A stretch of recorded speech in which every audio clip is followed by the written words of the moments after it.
Muy buenas tardes, hermanos y hermanas.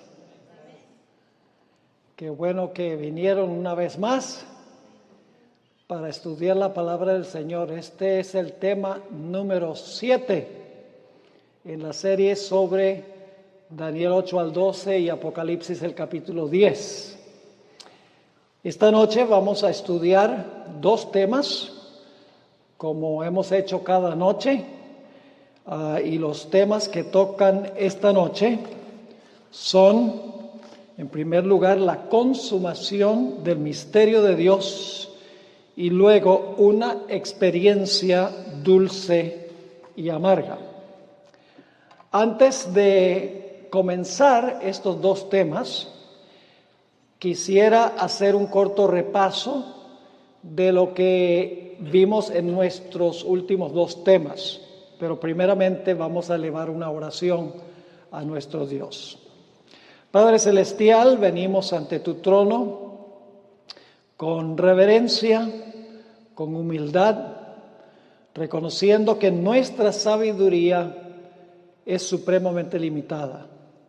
Si no fuera por tu sabiduría, no podríamos comprender nada de tu palabra. Pero gracias porque tu Espíritu Santo, que dio lo que tenemos en la Biblia, viene hoy a explicarnos ese contenido. Pedimos, Padre, la presencia de tu Espíritu y de tus ángeles, que nos ayuden a entender lo que vamos a estudiar, aplicarlo a nuestra vida y a proclamarlo sin ninguna vergüenza al mundo que tanto lo necesita. Gracias, Padre, por escuchar esta oración y cumplir tu promesa de estar con nosotros, porque reclamamos esa promesa en el precioso nombre de Cristo, nuestro Salvador. Amén. Para los que tienen el manual, vamos a la página 45 del manual para repasar la secuencia de eventos que trazamos en los dos últimos temas. Y vamos a hacer el repaso para ver si comprendimos lo que hemos estudiado hasta ahora de Apocalipsis 10. En primer lugar, desciende un ángel poderoso del cielo. Estamos en el lugar donde dice el orden cronológico de Apocalipsis 10. Desciende un ángel poderoso del cielo a la tierra. ¿Quién es este ángel poderoso? ¿Quién es? Miguel. ¿Y Miguel es quién? Miguel es Jesús. Este ángel es Jesús. Y luego se describen las características físicas del ángel. Su rostro, sus pies, rodeado de una nube, el arco iris sobre su cabeza.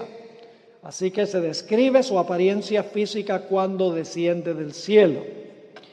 Y en su mano, sabemos que es en la mano izquierda, porque luego levanta la mano derecha para juramentar un poco más adelante.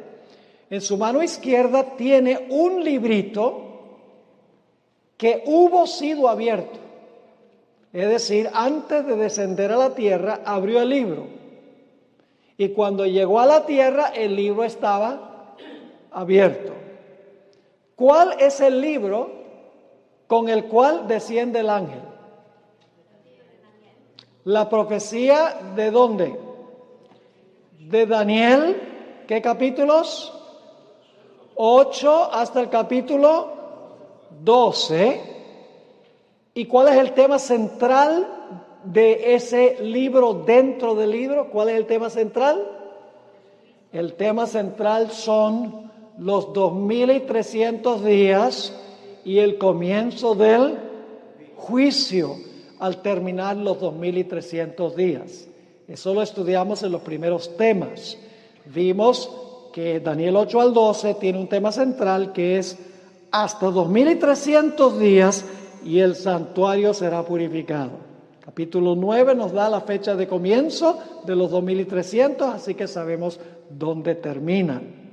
Así que el librito que trae Jesucristo en su mano es un libro abierto, que significa que es un mensaje que ahora se puede entender, porque en los tiempos de Daniel el libro se cerró y se selló. No se podía entender los 2300 días y la purificación del santuario. Pero en el tiempo del fin, ¿a partir de qué fecha? En 1798, ahora se abre el librito, porque Jesús ha descendido con el libro abierto, ahora se abre el librito y ahora la gente empieza a comprender que la hora del juicio ha llegado, exactamente. Y luego entonces el ángel, Miguel, Cristo, planta un pie en el mar y otro pie en la tierra, que significa que este mensaje va a tener cuánto alcance. Este mensaje va a ir por tierra y mar, este mensaje va a ir a todo el mundo. Ahora, si el mensaje va a ir a todo el mundo, se necesita una iglesia que está establecida en todo el mundo. Lógicamente, la posibilidad de proclamar el mensaje al mundo significa que tiene que haber un pueblo remanente que abarca todo el mundo para proclamar ese mensaje. Así que el hecho de colocar un pie en el mar y otro pie en la tierra significa que este mensaje que sale del librito va a ser un mensaje que va a ir a toda nación, tribu, lengua y pueblo. Ahora, ¿qué significa el acto de plantar los pies? Significa que este ángel poderoso que trae el librito anuncia que él viene a reclamar lo que es suyo. Él dice, este planeta es mío. Y cuando termine el juicio, todos los reinos del mundo serán míos. Es lo que está diciendo este personaje. Y luego, después que baja con el libro abierto, se va a proclamar el mensaje en todo el mundo. Entonces, el ángel suelta un rugido como el rugido de un león. Es una evidencia de que es Jesús, porque Jesús es el león de la tribu de Judá. Y ruge, y cuando ruge, el eco de su voz produce, ¿qué cosa? 7 truenos. 7 truenos. Ahora, ¿Juan entendió el mensaje de los 7 truenos? ¿Juan lo entendió? Sí, Juan entendió el mensaje que impartieron los truenos. Porque la Biblia dice que él iba a escribir lo que dijeron los truenos. Ahora, si no lo entendió, no lo podía escribir. Así que él entendió que los 7 truenos impartieron un mensaje. Pero lo interesante es que aunque Juan entendió el mensaje de los 7 truenos, vino una voz del cielo que le dijo a Juan, sella lo que han dicho los truenos y no lo reveles. Y nosotros nos dimos cuenta que los 7 truenos representan ciertos eventos que sucedieron entre 1842 y 1844. Al estudiar las profecías, los que las estudiaron iban a tener una serie de hallazgos porque no entendieron plenamente las profecías concernientes al juicio. Primero pensaban que Jesús iba a venir alrededor del año 1843, luego en la primavera de 1843, luego en el otoño de 1843, luego en la primavera de 1844 y finalmente en el otoño de 1844, y en todos los casos quedaron chasqueados porque no entendieron, porque los truenos estaban ¿qué? Estaban sellados. La hermana White dice que Dios colocó su mano sobre el error que ellos cometieron. ¿Y por qué razón? Porque era necesario probar la fe de los que recibieron el mensaje del librito para ver quién era un verdadero creyente que seguía a Jesús porque lo amaba y quién seguía a Jesús por temor a la idea de que cuando Cristo viniera iban a ser destruidos. Es decir, la razón por la cual los 7 truenos fueron sellados, que iban a haber una serie de chascos por no entender plenamente la profecía, es para probar la fe de aquellos que proclamaron el mensaje entre 1842 y 1844. ¿Vamos bien? Fíjese cómo se va cumpliendo todo al pie de la letra. No es coincidencia, hermanos, que en 1798 hasta 1844 hubo predicadores en todas partes predicando que la hora del juicio estaba por llegar. En Europa, en Sudamérica, la Kunza, en Asia, había personas predicando que la hora del juicio estaba por llegar, porque el libro había sido desellado y ahora se podía hablar del juicio porque la hora del juicio había llegado. Y luego entonces, y esto está sucediendo, el 22 de octubre de 1844, la fecha final que colocaron los mileritas, entre otros, el ángel poderoso ahora levanta la mano derecha al cielo, la mano con la cual se jura. Y juró en el nombre de ¿quién? Del Dios eterno. Pero ¿qué específica característica del Dios eterno? El Dios creador del cielo y lo que está en él, la tierra y lo que está en la tierra, y el mar y lo que está en el mar, que atrae la atención ¿a cuál mandamiento? Al mandamiento del sábado que se encuentra en Éxodo 20 y últimamente en Génesis el capítulo 2, que es la culminación de la semana de la creación. ¿Y qué jura el ángel en el nombre del Dios eterno? Jura que el tiempo no será más. ¿A qué tiempo se refiere eso? ¿El fin del mundo? No. ¿El cierre de la puerta de la gracia? No. ¿A qué se refiere cuando dice el tiempo no será más? Quiere decir que cuando termina la profecía de los 2300 días, ya no habrá más profecías que tengan que ver con tiempo específico. No va a haber más profecías específicas de tiempo. Hay gente, por ejemplo, que está reaplicando los 1290 y los 1335 de Daniel capítulo 12. Están diciendo, bueno, estos son eventos que van a ocurrir en el futuro con la ley nacional dominical y con la ley internacional dominical. Pero el ángel dijo claramente, Cristo dijo claramente que cuando llegó octubre 22, 1844, que ya no habrá más tiempo profético. El periodo profético más largo fue el que alcanzó hasta el 22 de octubre de 1844. ¿Vamos bien? Estamos tomando un poquito más de tiempo que lo que yo pensaba para el repaso, pero es vital que entendamos la hilación, la cadena de eventos que tenemos en este capítulo 10. Ahora necesito hacerles una aclaración, y esto lo vamos a entender más en el segundo tema que vamos a estudiar hoy. Ustedes miran aquí en la página 45, ya llegando el penúltimo punto en esta página, donde dice el misterio de Dios concluye cuando el séptimo ángel está a punto de tocar su trompeta. ¿Ven esa línea allí? El penúltimo punto. ¿Lo ven? ¿Cuántos están viendo ese punto de los que tienen el manual? Dice, el misterio de Dios concluye cuando el séptimo ángel está a punto de tocar su trompeta. Ese evento, en realidad, en el texto bíblico, aparece inmediatamente después que el ángel dice que el tiempo no será más. Textualmente, en el texto bíblico, Apocalipsis, el capítulo 10 y el versículo 7 se encuentra después que el ángel hace el juramento. Y antes de que se le ordene a Juan que se coma el librito que va a ser dulce en la boca y amargo en el vientre.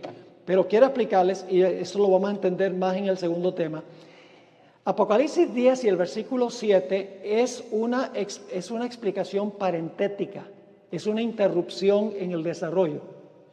En realidad, la terminación del misterio de Dios, cuando el séptimo ángel está por tocar la trompeta, eso viene en el manual a donde está. A pesar de que la Biblia aparece inmediatamente después del juramento, en realidad yo lo puse en el orden en que debe estar. ¿Me están entendiendo lo que estoy diciendo?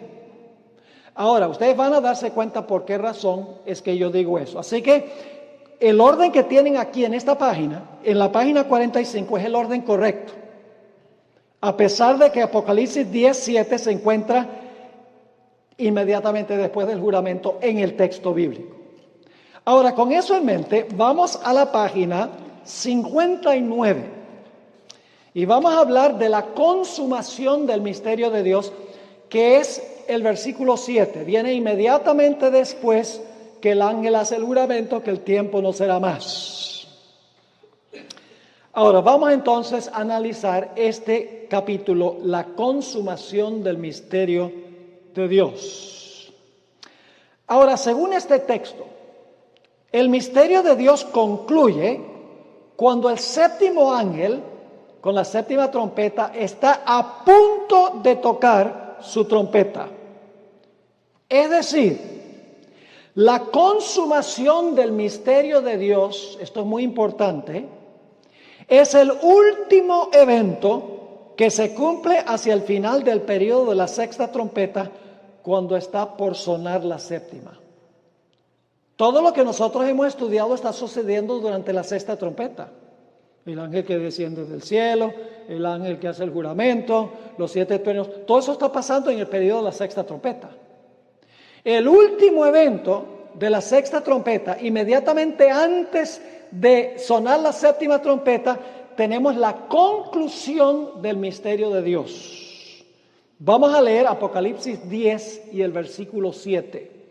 Dice allí: sino que en los días de la voz del séptimo ángel, y ahora yo estoy leyendo la versión Reina Valera del 60, la traducción no es una buena traducción, y les voy a comprobar bíblicamente que en realidad la traducción necesita corregirse, pero vamos a leer el versículo como está en la versión Reina Valera del 60.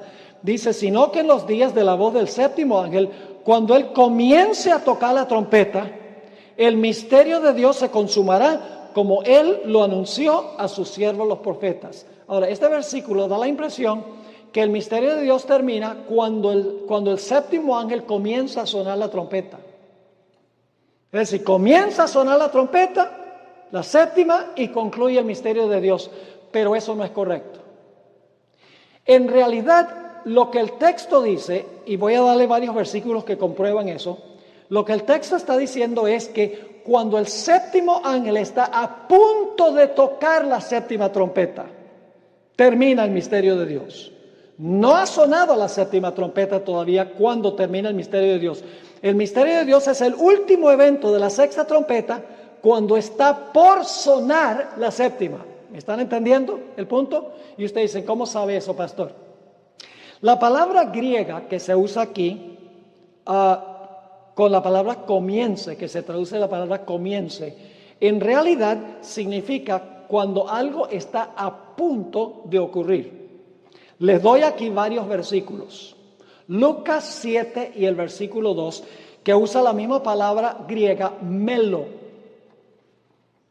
La palabra melo debe traducirse a punto de, no cuando comience a sonar, sino cuando esté a punto de sonar la séptima trompeta.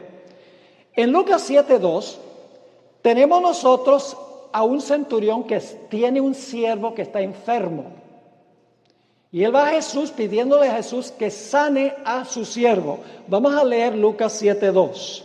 Y el siervo de un centurión, a quien éste quería mucho, estaba enfermo y ¿qué? A punto de morir. Esa es la mismita palabra, comience, en Apocalipsis el capítulo 10. ¿Estaba muerto el siervo del centurión? No, estaba a punto de morir, pero no había muerto. Vamos a Hechos 3 y el versículo 3. Otro ejemplo de la palabra melo. Hechos 3 y el versículo 3. Está hablando aquí de Pedro y Juan, quienes iban a entrar al templo. Y dice aquí, el paralítico, cuando vio a Pedro y a Juan, que estaban a punto de entrar en el templo, les rogaba que le diesen limosna. ¿Habían entrado al templo Pedro y Juan? No, ¿estaban qué? A punto de entrar. La mismita palabra, melo, de Apocalipsis 10. Hechos 20 y el versículo 7 es otro ejemplo. Hechos 20 y el versículo 7. Este es cuando el apóstol Pablo se reunió un sábado en la noche con la gente y iba a partir el siguiente día de Troas en un viaje. Dice en Hechos 27, el primer día de la semana, reunidos los discípulos para partir el pan, Pablo les enseñaba, habiendo de salir al día siguiente, y alargó el discurso hasta la medianoche. ¿Había salido ya? No, estaba a punto de salir el siguiente día. Noten Hechos 21-27, otro ejemplo. Les estoy dando varios ejemplos aquí de lo que significa la palabra melo. En Hechos 21-27 dice, pero cuando estaban a punto de cumplirse los 7 días, ¿se habían cumplido los 7 días? No, a punto de cumplirse los 7 días, unos judíos de Asia, al verle en el templo, alborotaron a toda la multitud y le echaron mano al apóstol San Pablo. Aún en Apocalipsis, en otros textos de Apocalipsis, se traduce a punto de, pero por alguna razón, en el capítulo 10 lo traducen cuando comience a sonar la séptima trompeta, en vez de cuando esté a punto de sonar la séptima trompeta. Apocalipsis 3 y el versículo 2 está hablando de la iglesia de Sardis que está casi muerta, está casi por morirse. Dice en Apocalipsis 3 y el versículo 2, sé vigilante y afirma las otras cosas que están ¿qué? A punto de morir. ¿Estaban muertas todavía? No, estaban a punto de morir porque no he hallado tus obras perfectas delante de Dios. La mismita palabra melo que se encuentra en Apocalipsis 10. Apocalipsis 10:4 dice, y esto es en el mismo capítulo, fíjense, interesante, el mismo capítulo. Cuando los 7 truenos hubieron emitido sus voces, yo estaba ¿qué? A punto de escribir. Melo. ¿Había escrito todavía? No, estaba a punto de escribir. Pero oí una voz del cielo que me decía, sella las cosas que los 7 truenos han dicho y no las escribas. Un último ejemplo de Apocalipsis, Apocalipsis 12:4, hablando de la mujer que está embarazada, dice cuando los 7 truenos hubieron, Apocalipsis 12:4, su cola arrastraba la tercera parte de las estrellas del cielo y las arrojó sobre la tierra. Y el dragón se paró frente a la mujer que estaba ¿qué? A punto de dar a luz. ¿Había dado a luz todavía? No, estaba a punto de dar a luz a fin de devorar a su hijo tan pronto naciese. Entonces yo pregunto, ¿cuándo termina el misterio de Dios? ¿Cuando suena la séptima trompeta o cuando está a punto de sonar la séptima? Cuando está a punto de sonar la séptima. Termina el misterio de Dios. Eso es un detalle que vamos a encontrar muy importante. Ahora, estamos en la página 60, debajo de donde dice Apocalipsis 12:4. El versículo 7, que es el que estamos analizando, comienza con un fuerte pero adversativo, que marca una separación marcada entre el tiempo cuando el ángel anuncia que el tiempo no será más, bajo el mensaje de la sexta trompeta, y el momento en que está a punto de sonar la séptima trompeta. Es decir, hay una separación temporal entre cuando el ángel hace el juramento y cuando está a punto de sonar la séptima trompeta. Lo que está diciendo el texto, aquí está en el manual esto, es que la declaración, el tiempo no será más, se hace durante el periodo de la sexta trompeta. Pero el misterio de Dios no terminará hasta que la séptima trompeta esté a punto de sonar. Esto demuestra claramente que el fin de los tiempos proféticos ocurre durante la sexta trompeta, cuando la séptima trompeta está por sonar. Ahora necesitamos preguntarnos, ¿qué es el misterio de Dios que termina poco antes de sonar la séptima trompeta, la sexta trompeta? Poco antes de sonar la séptima trompeta, ya terminándose la sexta trompeta. ¿Qué es el misterio de Dios que se consuma o termina? Bueno, vamos a Romanos 16 y el versículo 25 al 27 para ver qué es el misterio que se consuma, que termina. Dice allí en Romanos 16, 25, y al que puede confirmaros según mi evangelio. y la predicación de Jesucristo. El apóstol Pablo está hablando de ¿qué cosa? Está hablando del Evangelio y de la predicación del Evangelio. Así que dice, al que puede confirmaros según mi Evangelio y la predicación de Jesucristo, según la revelación del ¿qué? Del misterio que se ha mantenido oculto desde los tiempos eternos. ¿Cuándo fue que se estableció el plan de la salvación? ¿Cuándo fue que se estableció? Cuando comenzó el pecado, Dios dice, ay, ¿qué vamos a hacer ahora? ¿Vamos a inventar un plan? No. El plan estaba hecho antes que ocurriera el pecado en el universo. Solo que se había mantenido oculto. Ni los ángeles sabían que había un plan. Por eso dice, según la revelación del misterio, que se ha mantenido oculto desde los tiempos eternos, pero que ha sido, ¿qué?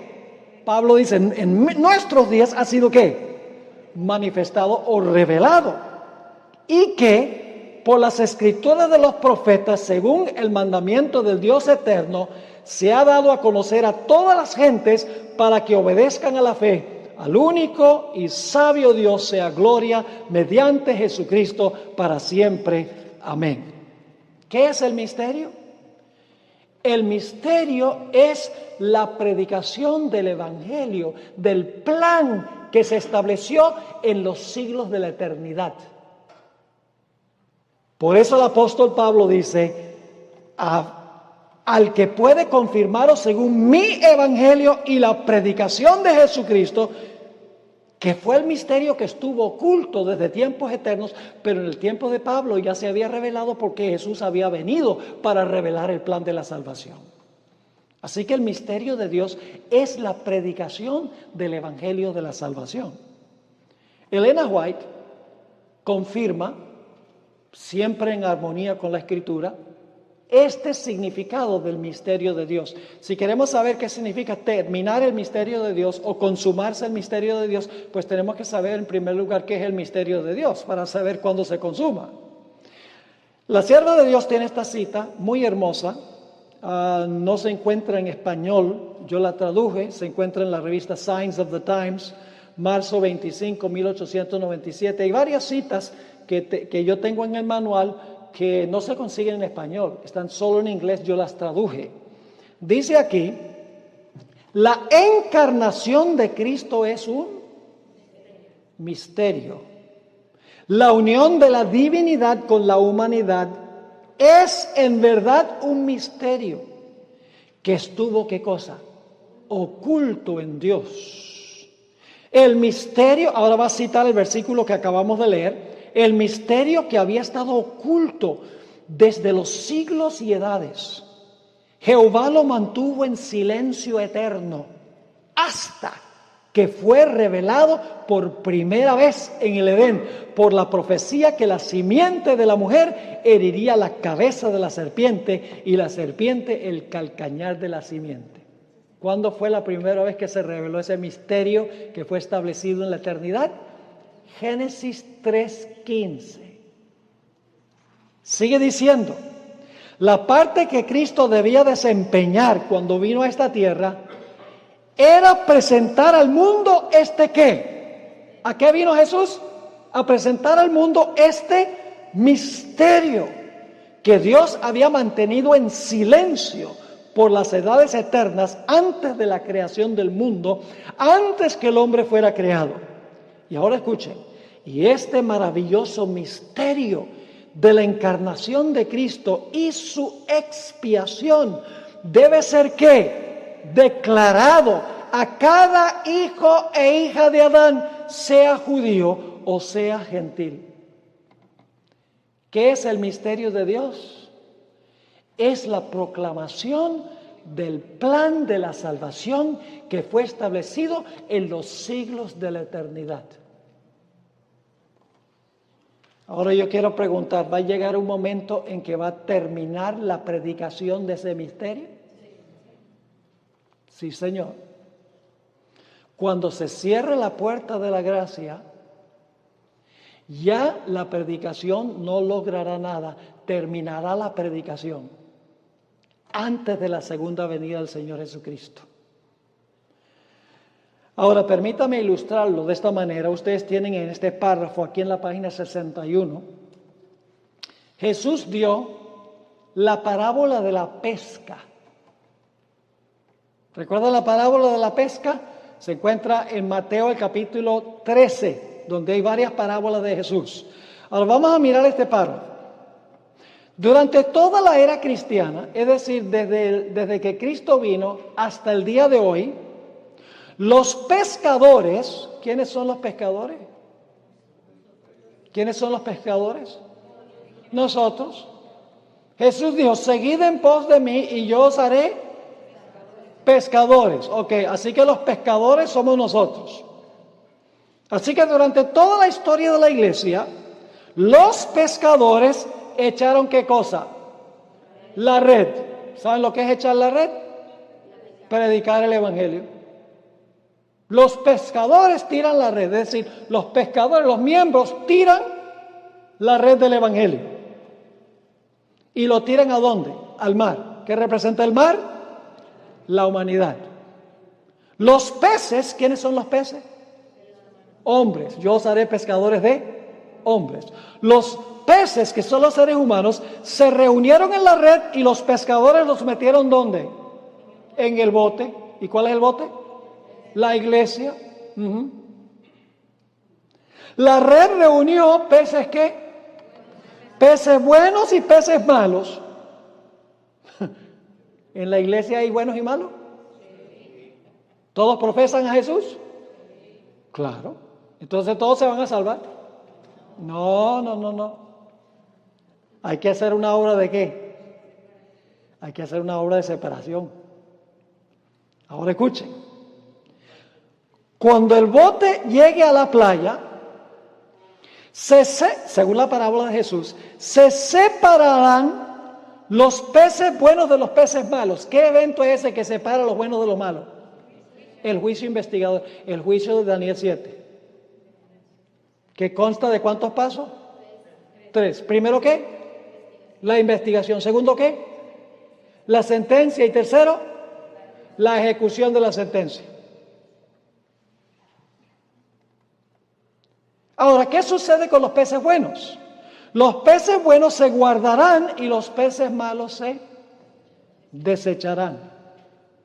La consumación del misterio de Dios es cuando la obra del pescar termina y todos los casos están decididos para vida o para muerte. Ahí termina el misterio de Dios, termina el plan de la salvación.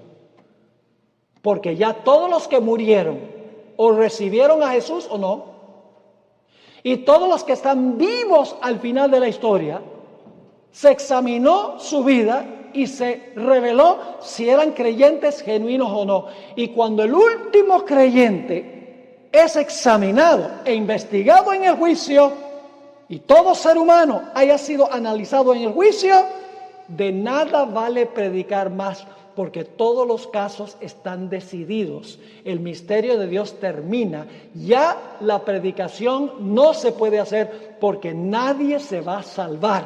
La puerta de la gracia se cerró. ¿Me están entendiendo? Entonces, cuando esté a punto de sonar la séptima trompeta, el último evento, cuando está casi por sonar la séptima trompeta, va a terminar la predicación del evangelio. Porque todos los casos estarán decididos. Ya nadie va a escoger salvarse que no se salvó, y nadie que se salvó se va a perder. Porque todos los casos están decididos.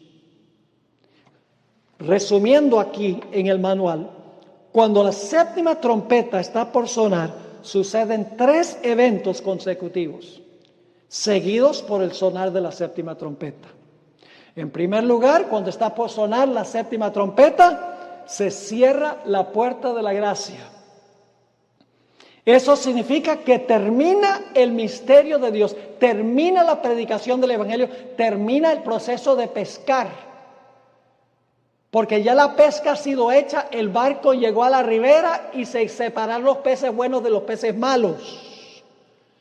Y luego entonces, en ese momento, cuando se cierra la puerta de la gracia y termina la predicación, comienza el tiempo de angustia, durante el cual el pueblo de Dios estará aquí.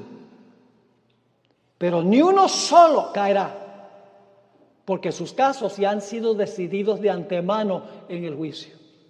Y ninguno de los impíos durante el tiempo de angustia va a decir, va a haber el sufrimiento del pueblo de Dios que los están martirizando y dice, ay, esa gente, yo sí quiero lo que ellos tienen. Demasiado tarde. Por eso no habrá mártires durante el tiempo de angustia, porque ya no hay razón para un martirio. Cuando un individuo muere por su fe, hay gente viéndolo, dice, wow, si esa persona está dispuesta de morir por eso, pues yo necesito saber, necesito entender cómo una persona puede ser tan firme como para estar dispuesto de morir por lo que cree. Y mucha gente se convierte, pero cuando se cierra la puerta de gracia no habrá más conversiones. La predicación del Evangelio habrá concluido. Ahora, hay varios textos bíblicos que ilustran lo que acabo de describir teóricamente. El ejemplo más importante es lo que sucedió en el tiempo del diluvio. Y ustedes tienen esto aquí en el manual. Dios llamó a Noé para hacer ¿qué cosa? Para construir un arca y para predicar. ¿Por cuántos años iba Noé a predicar? Iba a predicar 120 años. Yo pregunto, ¿el mensaje de Noé fue un mensaje de juicio? ¿Ah, no? Cuando terminó de predicar el mensaje, ¿cuántos grupos había? ¿Cuántos? 3, ¿verdad? Los que estaban adentro, los que estaban afuera y los que estaban encima del arca. No. Yo pregunto, ¿el mensaje de Noé dividió a la raza humana en 2 grupos? Sí, señor. ¿Iba acompañado el mensaje de Noé con el poder del Espíritu Santo? Sí, porque dice, no contenderá mi espíritu para siempre con el hombre. El mensaje de Noé fue acompañado del poder del Espíritu Santo. Y cuando Noé terminó de predicar su mensaje, el mundo estaba dividido en 2 grupos, los salvos y los perdidos. Y entonces ahora Noé, después que han entrado los animales al arca, se para en la puerta del arca y le dice a todos los antediluvianos, está por sonar la 7ª trompeta. No literalmente, porque en Apocalipsis se está hablando del final de la historia, pero es el equivalente. Ahora Noé se para en la puerta y le dice, pueblo, este es el último llamado de Dios a ustedes. Entren al arca para que puedan salvar sus vidas. El mensaje de Noé cayó en oídos sordos. Y entonces la Biblia nos dice que Dios cerró la puerta del arca. Pregunto, ¿los de afuera se podían arrepentir y entrar al arca después que se cerró la puerta? Los de adentro podían decir, no, nosotros nos arrepentimos, vamos para afuera. No, todos los casos estaban decididos. La predicación terminó cuando la puerta se cerró. Pero lo interesante es que cuando la puerta se cerró, no llovió en ese mismo instante.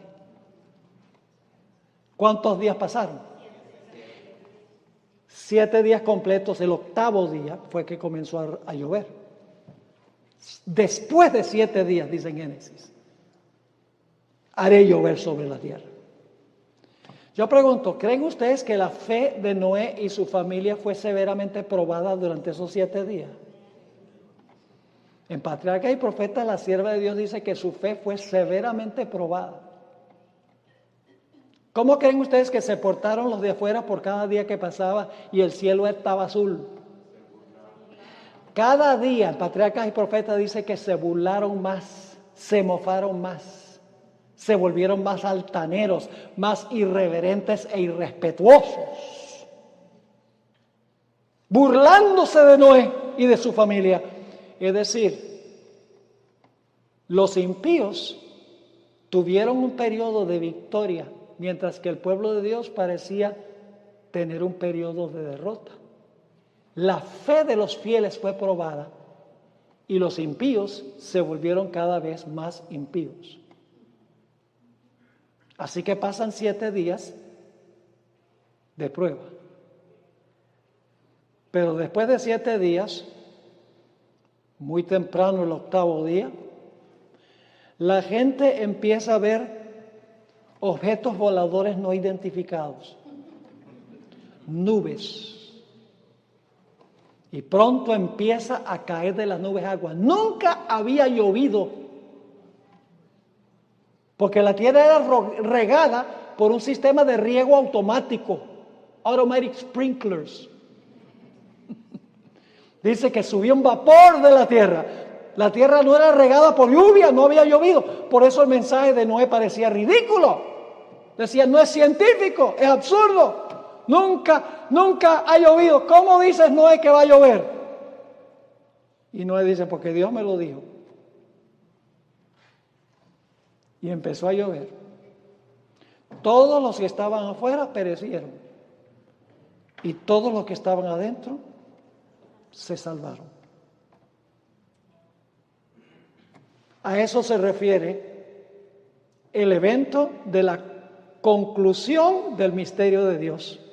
Cuando está por sonar la 7ª trompeta, termina la predicación del Evangelio, porque todos los casos están decididos para vida o para muerte, como cuando Noé terminó su predicación. ¿Están conmigo? Pero hay otros textos bíblicos que podemos examinar a donde se explica lo que es la terminación o la consumación del misterio de Dios.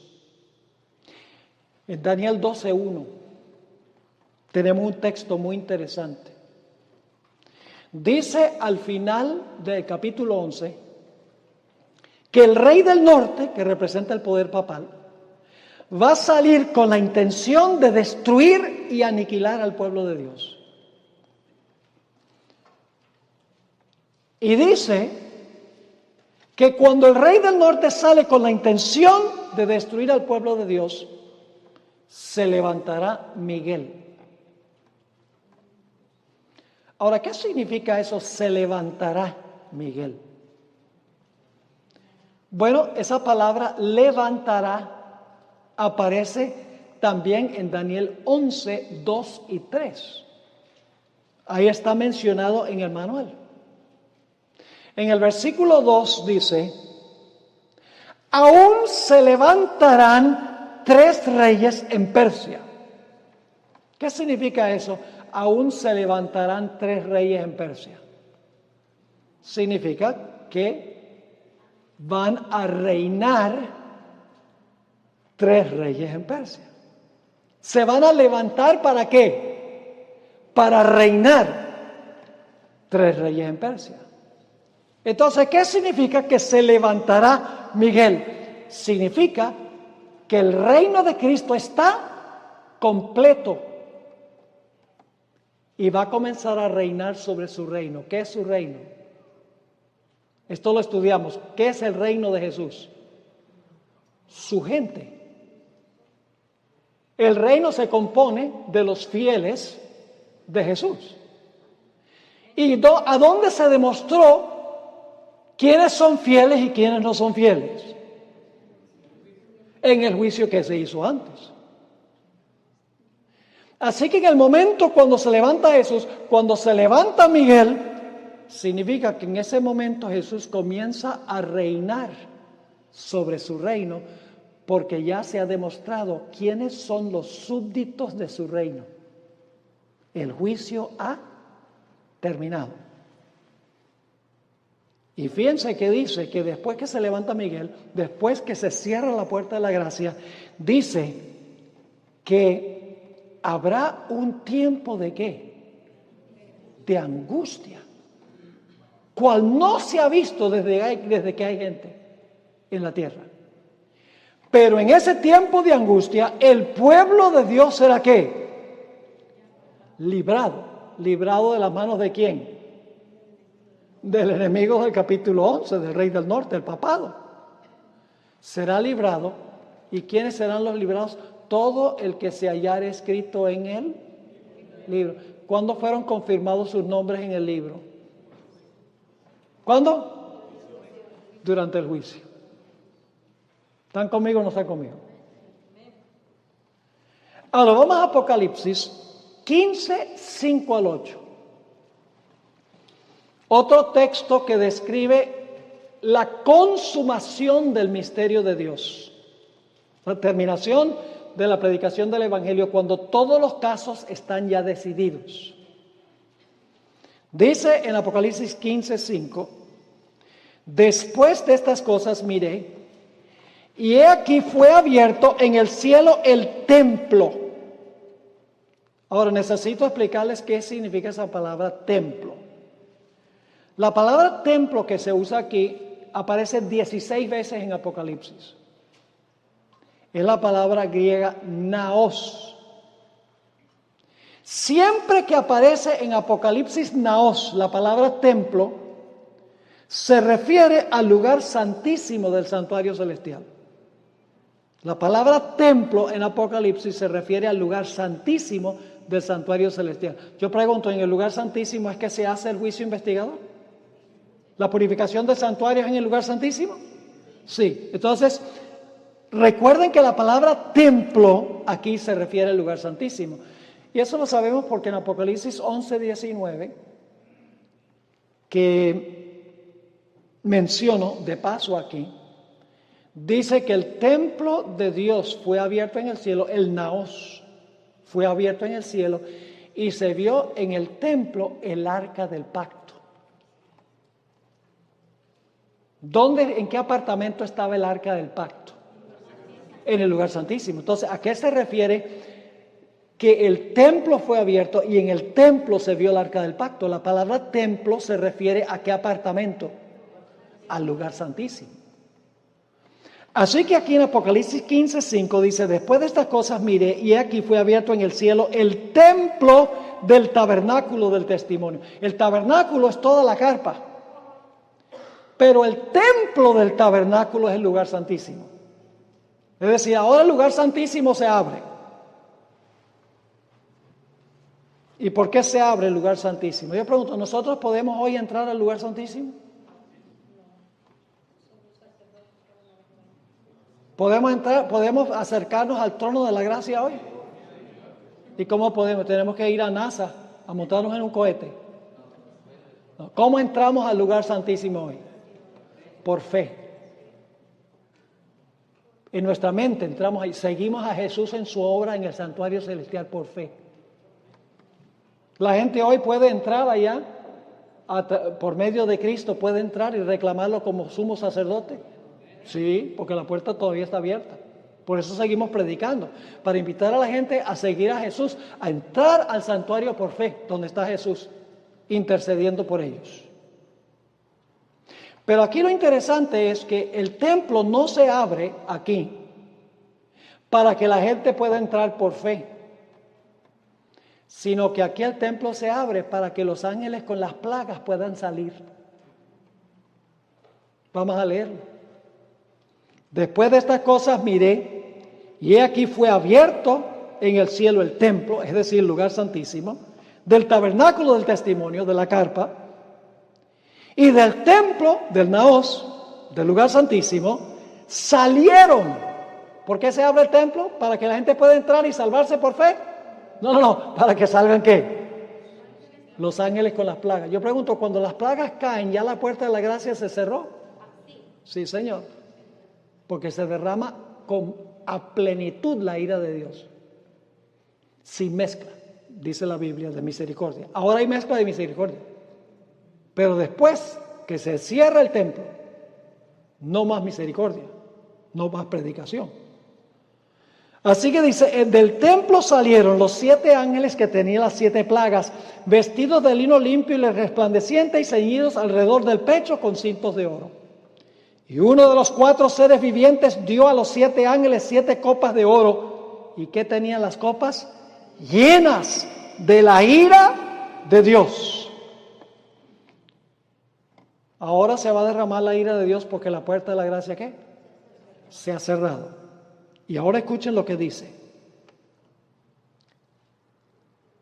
Dice nuevamente, versículo 7, uno de los 4 seres vivientes dio a los 7 ángeles 7 copas de oro llenas de la ira de Dios, que vive por los siglos de los siglos, y el templo, otra vez el Naos, el lugar santísimo, se llenó de humo por la gloria de Dios y por su poder, y nadie podía, ¿qué? Entrar en el lugar santísimo, en el templo, hasta que hubiesen cumplido las 7 plagas de los 7 ángeles. Si nadie puede entrar al templo, ¿la gente se puede salvar? No. Una vez que el lugar santísimo se abre para que salgan los ángeles con las 7 postreras plagas, ya la predicación del evangelio terminó, la consumación del misterio de Dios ha llegado y ahora se derrama la ira de Dios sin misericordia porque ya no hay predicación.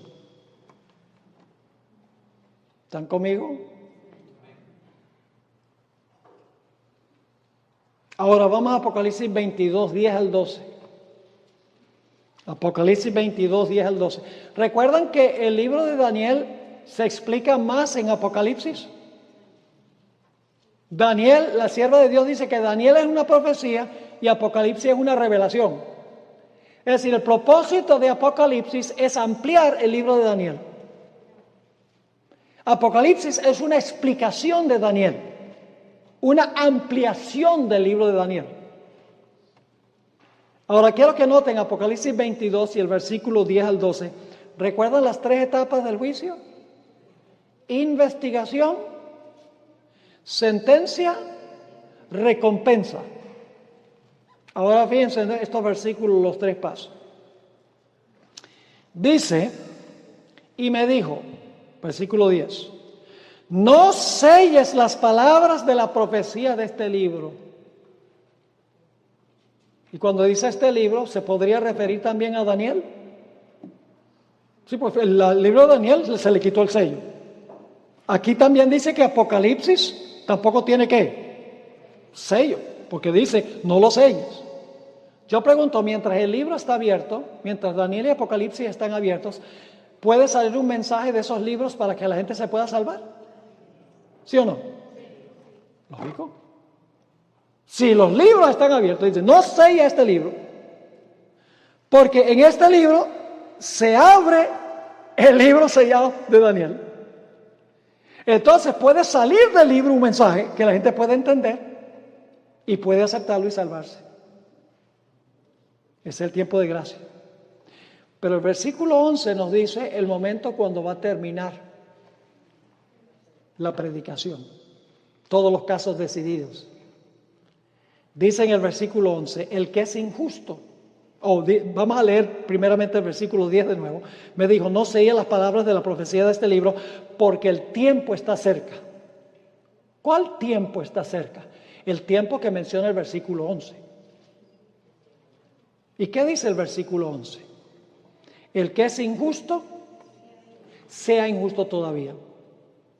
El que es inmundo, sea inmundo todavía.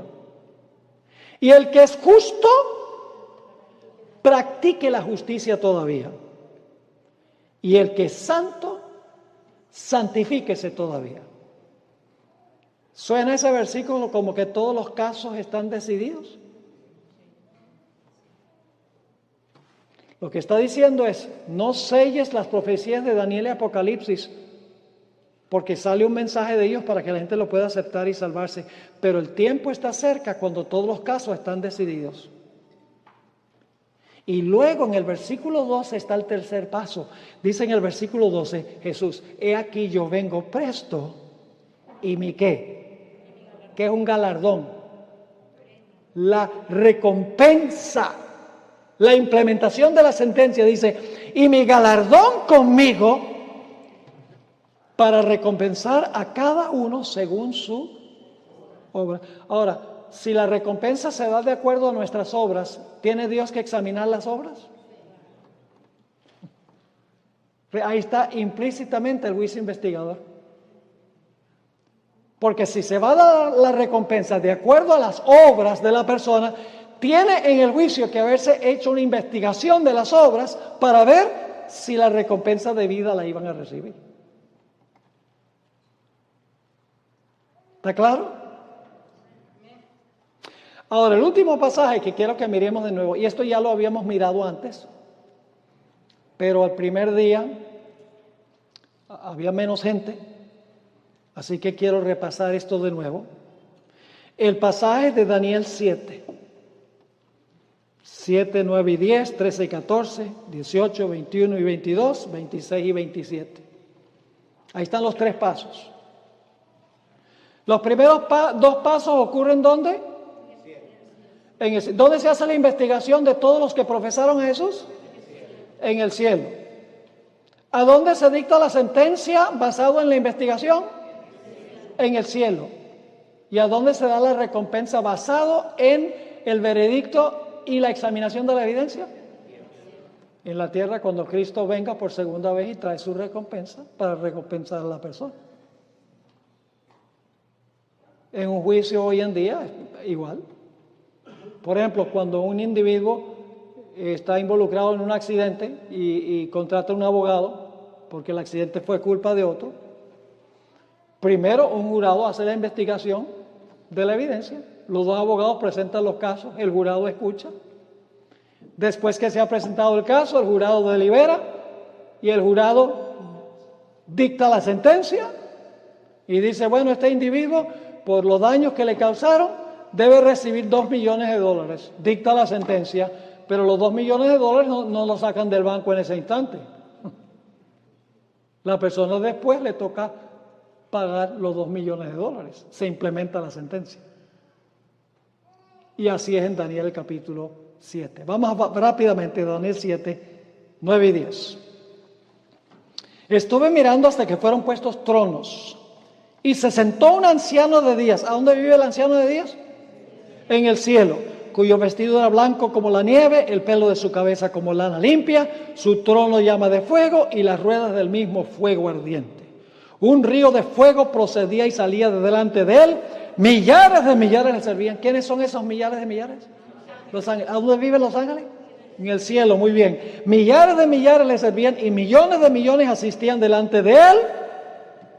El juez se sentó y los libros fueron abiertos. ¿Para qué se abren los libros?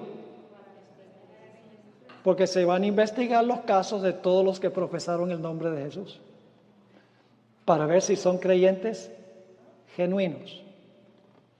¿Y saben lo que determina si uno es un creyente genuino o no? La diferencia está en que unos tienen lágrimas de dolor, mientras otros que tienen lágrimas de cocodrilo. La mayor evidencia de que una persona está arrepentida es su vida demuestra que está arrepentida. Por eso la Biblia dice que somos salvos por gracia a través de la fe, pero seremos juzgados por obras, porque las obras demuestran si nuestra fe es genuina o no. El deudor que debía una suma que no podía pagar y que clamó y recibió perdón, ¿qué hizo luego después de haber recibido un perdón por algo que él no podía pagar? ¿Qué demostraron sus obras? Sus obras demostraron que las lágrimas que él derramó ante su Señor no fue porque estaba triste por haberle robado dinero al Señor, sino porque no quería ir a la cárcel. Estaba triste por las consecuencias y no por el pecado. La gente dice, ay, yo mejor me arrepiento porque si no me mandan para el infierno. Igual va a ir al infierno, aunque tenga esa clase de arrepentimiento. Un esposo que maltrata a la esposa Y después dice, ay, mi hijo, perdóname. Y a los 15 minutos le está dando otra vez. Oye, uno tiene que preguntarse si de verdad está arrepentido. El propósito del juicio es revelarle al universo quién se arrepintió de verdad. Y la tristeza por el pecado nos lleva a un cambio de la vida. Y si la vida no cambia, el arrepentimiento es falso. Cuando yo era niño, a veces me metía en peleas con mis 3 hermanas, 3 contra 1. Y mi papá, claro, de parte de las mujeres, ¿no? Me decía, hijo, no pelees con tus hermanas. Y sacaba la correa. Pegaba duro. Y yo le decía, ay papá, no, perdón. ¿Ustedes creen que yo estaba triste por haber peleado con mis hermanas? Ni se lo crean. Estaba triste que me iban a dar correa. Falso arrepentimiento. Porque estaba triste por las consecuencias y no por la pelea. ¿Entienden la diferencia? Por eso se examinan los casos de todos, la investigación. Dice, el juez se sentó y los libros fueron abiertos. Y saben especialmente, el énfasis en Daniel 7 es que aunque se examinan en el juicio los casos de todos los que han profesado a Cristo en toda la historia del mundo, el enfoque central de Daniel 7 está sobre lo que hizo el cuerno pequeño. Ahora, no es exclusivamente esos que van a aparecer en el juicio. Daniel 7 menciona esos porque ese es el enfoque del capítulo. ¿Qué hizo el cuerno pequeño con los fieles de Dios? ¿Les hizo una investigación? Sí, claro que les hizo una investigación. Se llama inquisición. ¿Saben qué significa inquisición? Inquirir. La inquisición llamaba al culpable y hacían una investigación del caso. Investigación entre comillas. Porque ya ellos estaban convencidos de que era culpable. Como sucedió con Jesús cuando fue llevado ante el Sanedrín. Ya lo consideraron culpable antes de la investigación.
Así que se hizo una investigación por la Inquisición, el cuerno pequeño, papado, y se dictó la sentencia de muerte, y luego, con el caso de Hus, lo quemaron vivo. ¿Fue justo eso? No. Entonces, ¿qué sucede en el juicio celestial? Cuando se sienta el juez y se abren los libros, se va a examinar lo que hizo el cuerno pequeño. ¿El cuerno pequeño profesa ser un sistema cristiano? Los que pertenecen a ese sistema, que profesan a Cristo, ¿también van a aparecer en el juicio? ¿Cómo no? Todo el que profesó el nombre de Cristo. ¿Y sabe lo que va a hacer el tribunal celestial? Va a reversar la sentencia que dictó el tribunal terrenal. Cuando se abran los libros, el jurado celestial va a decir, un momentico, este hombre no era culpable de lo que se le acusó. La sentencia fue injusta y la ejecución de la sentencia fue completamente injusta. Y el tribunal celestial va a decir, reversamos la decisión de la corte de abajo. Y entonces cuando Cristo venga por segunda vez, va a recompensar a Hus de acuerdo al dictamen que dio el tribunal superior al tribunal que lo acusó y lo condenó. ¿Están entendiendo cómo funciona esto? Así que dice aquí, el juez se sentó, los libros fueron abiertos. Ahora el propósito es absolver a los justos y condenar al cuerno pequeño. Porque el cuerno pequeño obró injustamente. Ahora, aquí viene lo interesante. Versículos 13 y 14. Versículos 13 y 14. Miraba yo en la visión de la noche, he aquí con las nubes del cielo venía uno como un hijo de hombre. ¿Quién es ese? ¿Venía para dónde? ¿A la tierra? No. Dice, venía uno como un hijo de hombre que vino hasta el anciano de días. ¿Dónde estaba el anciano? ¿A dónde fue el anciano de días? En el cielo. ¿A qué lugar del cielo? Del santo al santísimo. Al santísimo. El Hijo del Hombre va a donde fue el anciano de días. Así que, ¿a dónde va Jesús? Al lugar santísimo. A donde fue el anciano de días, el Padre. ¿Y a qué va Jesús allá? Esto está sucediendo esto es lo que sucedió en 1844, cuando comenzó el juicio. ¿A qué va allá? Dice en el versículo 14, y le fue dado. ¿Quién le dio? A Jesús. ¿Quién se lo dio a Jesús? El Padre. Para eso va el Padre. Y le fue dado dominio, gloria y ¿qué? Y reino. ¿Qué es el reino? Su gente. ¿Y dónde se decidió quién es su gente? En el cielo, ¿en qué evento? El juicio. Ahora sí están entendiendo, ¿verdad? Se los dije que repitiendo y repitiendo y estudiando.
Más, todas las piezas del rompecabezas van a empezar a encajar. Ahora tenemos que ir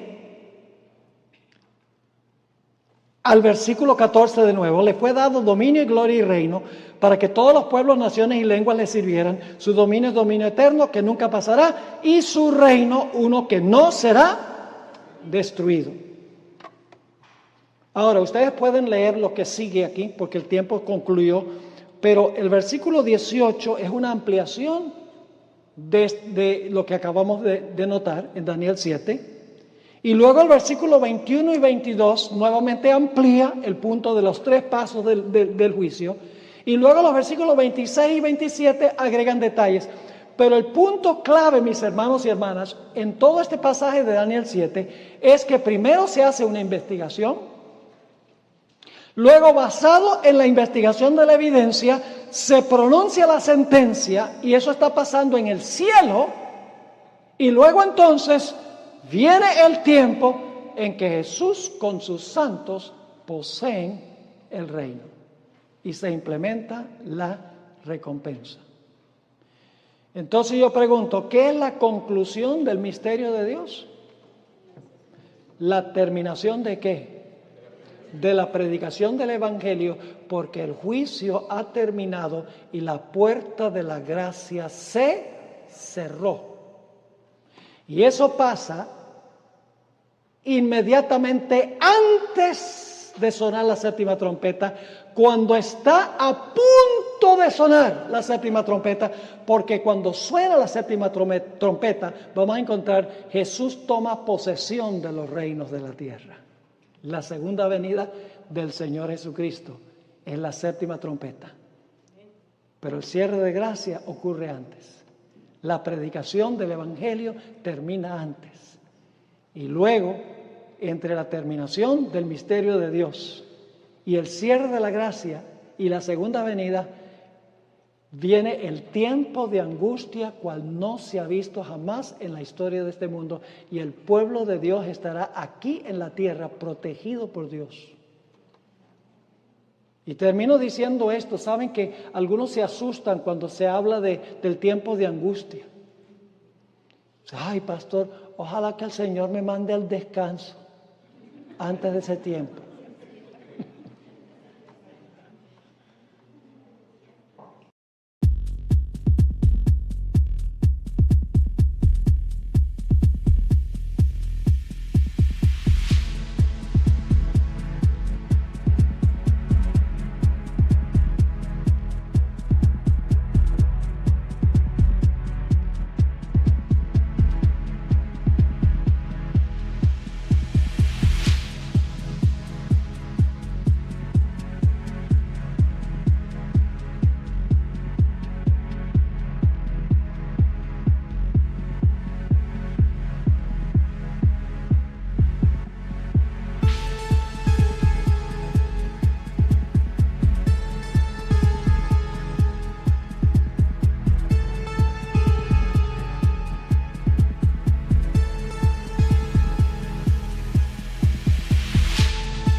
Porque hemos dado la impresión de que cuando se cierra la puerta de gracia, ya Cristo no es intercesor, Cristo se va y dice, bueno, arréglatela como puedas.